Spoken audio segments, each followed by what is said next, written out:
Hey everybody, today we're taking a look at this gaming laptop, the 17-inch HP OMEN. It's been 8 months since I got it, and I've seen some reviews out there on YouTube that talk about this beast having a robust build, packing amazing hardware setup for a good price. And yes, for the most part it is true. This monster packs high specs. The model that I've got right here and you're looking at is equipped with an i7 9th Gen 9750H 6-core CPU, 32GB of RAM DDR4, 2666 MHz of speed, GPU RTX 2070 full size, and 2.5 TB of memory. I'll talk later about the parts that I have upgraded myself, but so that you know, in this video I want to cover up the things that I love on this machine, such as gaming performance, editing, and other things, and of course also the drawbacks. So with that being said, let's first talk about the screen.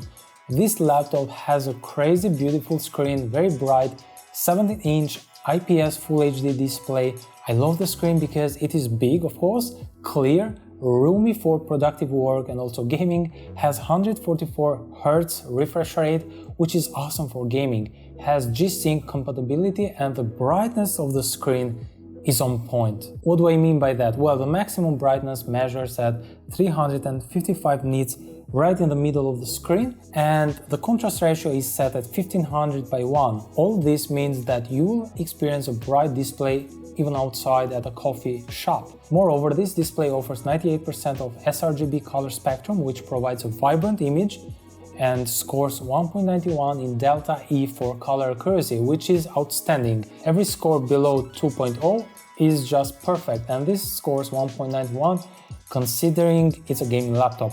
Before this, I used to have a Lenovo Y520, which had 55% sRGB, poor Data E at 7.3 with 239 brightness nits, and I can tell that the screen was awful for creative work. Couldn't tell if red was orange. I find this one having an awesome panel, considering built for gaming in mind. The other thing I like is the keyboard. The HP OMEN offers a full keyboard with RGB lighting and offers 6 customizable buttons right on the left side. And you can of course change the colors, and you do that through the OMEN Command Center that I have opened right here, which is great. So you go right at the lighting, and right here you can customize the RGB lighting. I love the default position and colors, so yeah, that's cool with me. And of course I have also customized these buttons, and of course you can also set this at right here at the macros.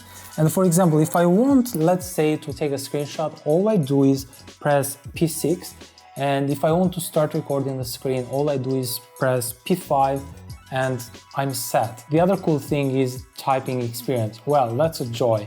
I like the buttons, good material used, not noisy, they do provide the right resistance as you type in, and the travel distance between them is just really on point. And now let's talk about the port selection and start from the left side, since this is where the most of them sit. So you get 2 audio jacks, the mic socket and the speaker or headphone socket. You get 1 USB Type-C port with Thunderbolt power, 2 USB 3.2 Gen 1 Type A ports, a mini display port, an HDMI 2.0 RJ45 port, and a charging plug power port. On the right side, there's also another USB Type A port, 3.2 Gen 1, and an SD card reader. So I do love the fact that it has every port I need, because since I travel places, I do find them very necessary often without bothering with adapters when you have an Apple MacBook Pro. And now let's talk gaming, because I'm always engaged to this department in free time, and I'm a big fan of single-player games, but I also do enjoy multiplayer games. Now this guy delivers high FPS performance, at least on the games that I have tested so far, and right here you can tell I have a bunch of games. For example, Battlefield 5, Call of Duty, Black Ops 3, I have the Modern Warfare 2, again Call of Duty, big fan of Call of Duty. I have the Counter-Strike Global Offensive, I do play multiplayer online. I have the Pro Evolution Soccer 2021, Age of Empires, big fan of this classic game. I have the Rise Son of Rome, Assassin's Creed, GTA 5 of course, and Crash Bandicoot, for the sake of the classic times. Here's a list of the FPS that this laptop has scored on the games that I've played. Now this guy delivers, as you can tell, high FPS performance, at least on the games that you see. I truly do enjoy gaming on this laptop because everything plays so smooth, frames are very constant, and the best part is that this beast just doesn't hit much. I've also played while connecting the laptop to a TV with 4K resolution, and the experience with frame rates, even in 4K, was stunning. All games peaking at 60 Hz because it was the TV's limit refresh rate. I'm really amazed by the performance of this monster. What can I tell more? So when it comes to gaming, this machine does the job at its best.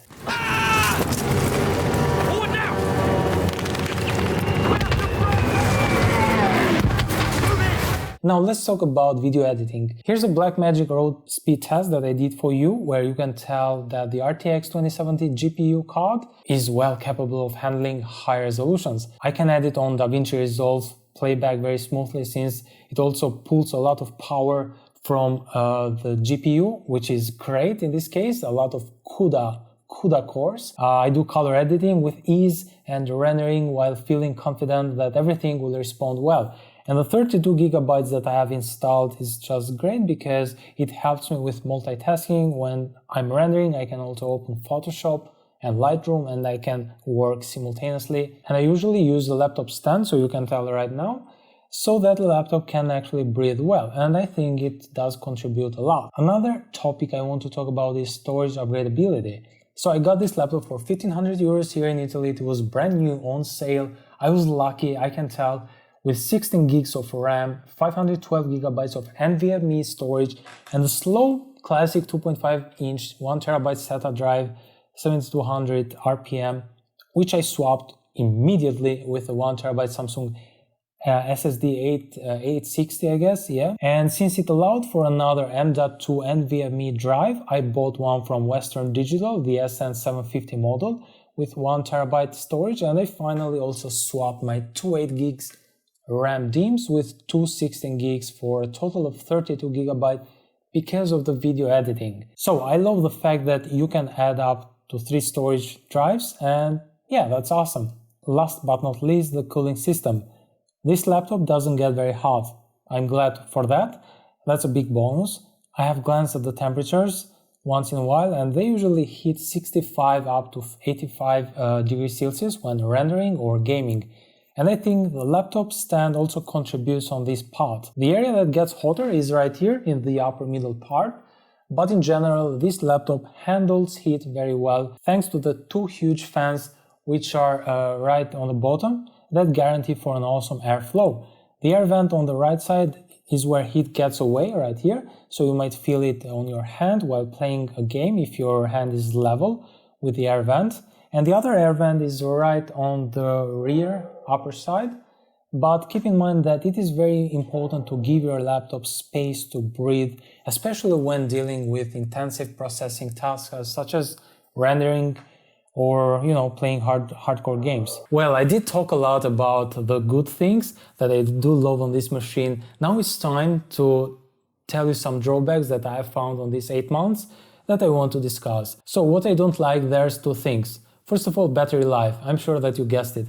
It has a poor battery life, but what do you expect from such a machine?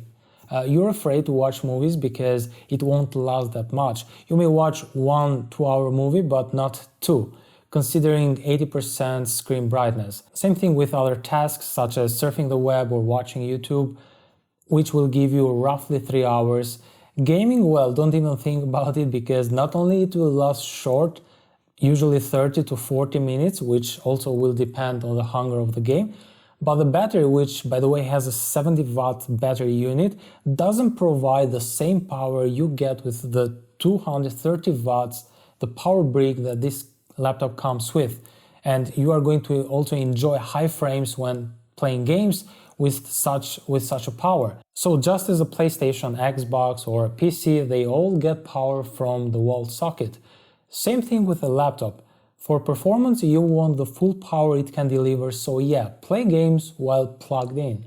The second drawback are the speakers, which are located right on the bottom. It has 2 speakers from Bang and Olufsen, it is some German brand, that are not loud enough, are also small as you can tell. though I always have it connected to external speakers for, quality experience. Now, if you do open the OMEN audio control, you can actually select the output, and of course you can increase all frequencies like me right here. And if you want to compensate for some more volume right off the laptop. But if you actually use headphones or external speakers, you'll be completely fine because they draw a lot of power and you'll have plenty of volume. By the way, the modes between voice, movie and music really work as expected, and hence I usually do switch between when I watch a movie or when I just watch a show. Alright, it's time to conclude. So the HP OMEN 17-inch laptop, yes, it's a big boy, it's a fat boy, and it weighs 3.3 kilograms alone without the power brick, but offers a lot of power. And using it day to day for these last 8 months, it has been very pleasing. Number one, because of course, the screen that it has, this IPS display is very beautiful, very bright, punchy, vibrant.